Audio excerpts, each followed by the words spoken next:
Halo teman-teman semuanya. Selanjutnya saya akan membacakan subbab kedua dari bab 3 buku Sebuah Seni untuk Bersikap Bodo Amat karya Mark Manson. Subbab kedua dari bab ketiga, tirani keistimewaan. Sebagian besar dari antara kita bisa dikategorikan biasa-biasa saja pada hampir semua hal yang kita kerjakan. Bahkan meskipun Anda istimewa di suatu hal, kemungkinan yang ada adalah bahwa Anda berada di tengah-tengah atau justru di bawah rata-rata pada hal lainnya. Seperti itulah kodrat kehidupan. Agar bisa benar-benar luar biasa pada suatu hal, Anda harus mendedikasikan waktu dan energi yang sedemikian besar terhadapnya. Dan karena kita semua memiliki waktu dan energi yang terbatas, hanya sedikit di antara kita yang bisa menjadi istimewa di lebih dari satu bidang. Kita bisa kemudian mengatakan bahwa secara statistik, kecil kemungkinannya setiap orang akan menjadi seorang penampil yang luar biasa dalam semua area panggung kehidupan, atau bahkan dalam banyak bidang kehidupan mereka. Pelaku bisnis yang brilian seringkali gagal dalam kehidupan pribadi mereka. Para atlet yang luar biasa juga seringkali berpikiran dangkal dan berontak. Para atlet yang luar biasa juga seringkali berpikiran dangkal dan berotak-atik. Banyak selebritas yang kemungkinan tidak tahu adat, setali tiga uang dengan orang-orang yang menganga melihat mereka dan membuntuti setiap langkah mereka. Kita semua, sebagian besar, adalah orang-orang biasa saja. Namun hanya mereka yang ekstrim sajalah yang mendapat semua publisitas. Pada dasarnya, kita sudah tahu tentang hal ini, tetapi kita jarang memikirkannya dan atau membicarakannya, dan pastinya kita tidak pernah mendiskusikan mengapa hal ini bisa menjadi sebuah masalah. Mempunyai internet, Google, Facebook, YouTube, dan akses ke 500-an saluran televisi sungguh mengagumkan. Namun, perhatian kita ada batasnya. Tidak mungkin kita dapat memproses gelombang pasang informasi yang menerjang kita setiap waktu. Karena itu, satu-satunya yang mampu menerobos dan menarik perhatian kita adalah potongan informasi yang benar-benar istimewa, sebesar 99,999%. Sepanjang hari, setiap hari, kita dibanjiri dengan hal-hal yang luar biasa. Terbaik dari yang terbaik, terburuk dari yang terburuk.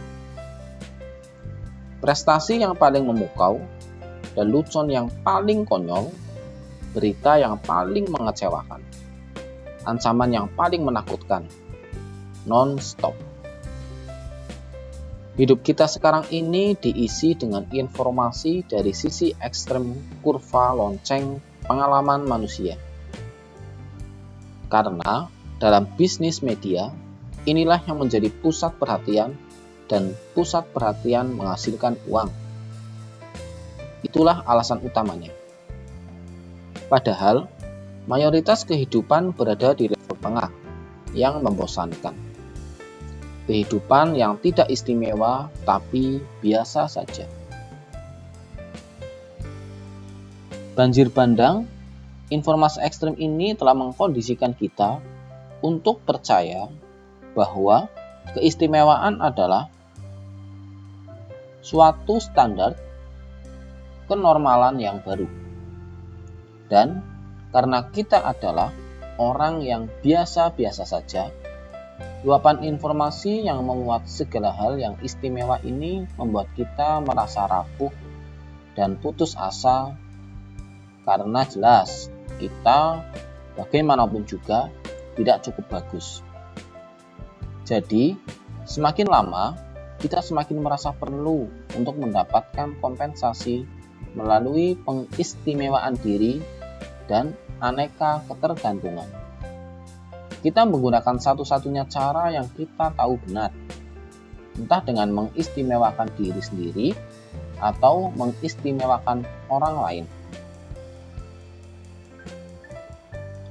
Beberapa di antara kita melakukannya dengan cara mengerjakan petuah-petuah cepat kaya. Lainnya dengan melintas samudera demi menyelamatkan bayi-bayi yang kelaparan di Afrika. Lainnya berusaha tampil menonjol di sekolah dan memenangkan setiap penghargaan. Lainnya dengan menembaki sekolah. Lainnya dengan melakukan seks dengan sembarang makhluk asalkan bisa bersuara dan bernafas. Inilah yang menyatukan budaya keistimewaan yang sedang berkembang seperti yang saya bicarakan sebelumnya. Angkatan yang lahir di era milenium sering disalahkan atas pergeseran budaya ini. Namun, itu sepertinya karena mereka adalah generasi yang paling terlibat dan terlihat.